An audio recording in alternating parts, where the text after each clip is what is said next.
It's essentially calling for Bunreacht na hÉireann to be amended to include a right to housing. For us as a party, housing has always been a number one priority. I suppose it speaks to our core values as a Republican Party.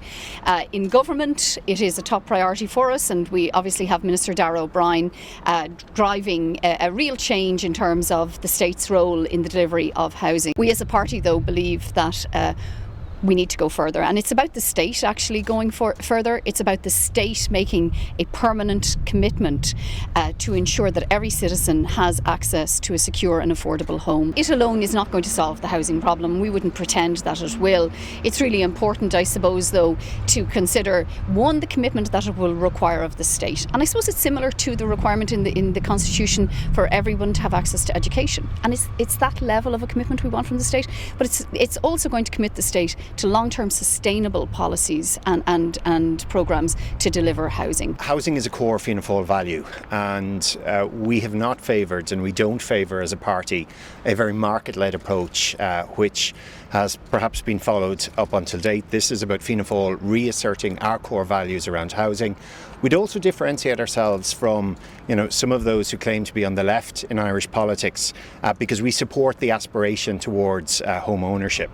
So, the measure today should be seen in the context, as Mary said, of the whole suite of measures that we have introduced, which is looking at the Affordable Housing Bill, the Land Development Agency Bill, reforms that we're going to enact with regard to Bord Pleanála and Irish Water, the Services Sites Fund. For Fianna Fáil, we are the party that builds homes, that supports the aspiration to home ownership. So this message is about supporting that.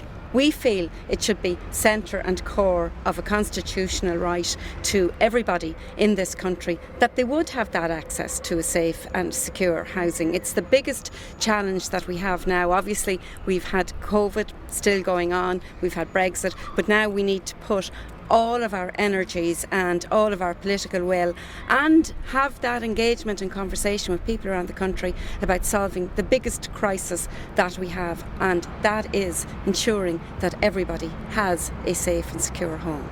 It's a crisis for the whole country.